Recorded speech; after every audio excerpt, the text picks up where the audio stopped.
दक्षिणी इलामको चुलाचुली 5 आमझोला निवासी प्रकाश राईले लिची बगान गर्दै आउनुभएको छ। लिची बगानबाट उहाँले वार्षिक रूपमा मनग्गे आम्दानी गर्ने गरेको बताउनुहुन्छ। अहिलेका युवाहरू विदेश पलायन भइरहँदा उहाँ आफ्नै बारीमा लिची बगानमा रमाउनु भएको छ।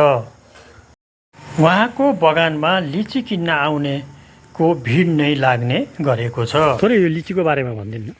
सर यो चाहिँ चाइनिज जातको लिची हो।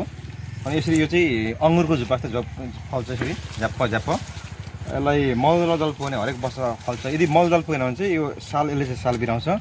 र हाम्रो ठाउँमा 4 जातका लिचीहरू छन्, तीमध्ये यो चाहिँ चाइनिज भयो, अरू मजापुरी अनि सिडलेस र लङ्गिया जातका लिचीहरू छन्। यो ठुलो दाना हुन्छ र पाक्दाखेरि राम्रो कलर आउँछ। धेरैले कलर हानेको भन्छ, तर कलर हाल्नु पर्दैन, कलर हानिँदैन। यदि घामले भेट्ने ठाउँमा छ भने चाहिँ यो यसरी आफै कलर आउँछ, राम्रो एकदमै आकर्षक कलर हुन्छ, हेर्दा पनि राम्रो हुन्छ यो चाहिँ।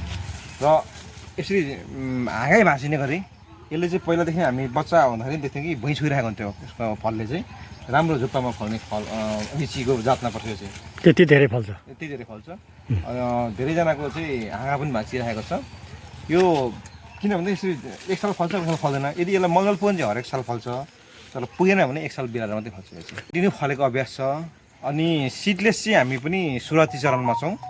अनि मैले धेरै विज्ञहरूसँग सोद्धाखेरि चाहिँ हरेक वर्ष फल्छ, त्यसलाई हामीले भिटामिन दिन सकेनौँ, पुऱ्याउन सकेनौँ। त्यो चाहिँ अहिले कुखुरासँग तुलना गर्दाखेरि ब्रोइलर कुखुरा जस्तो हो। लोकल कुखुरा र ब्रोइलर कुखुरामा एउटै ठाउँमा राख्यो भने उस्तै हुन्छ, तर त्यसलाई एक्स्ट्रा भिटामिन दियो भने ब्रोइलर छिटो बढ्छ भने चाहिँ यो सिडलेसलाई पनि भिटामिन र त्यसलाई उपयुक्त खाद्य तत्त्वहरू दियो भने हरेक वर्ष फल्छ, राम्रो फल्छ, धेरै राम्रो लिची हो भनिरहनु भएको।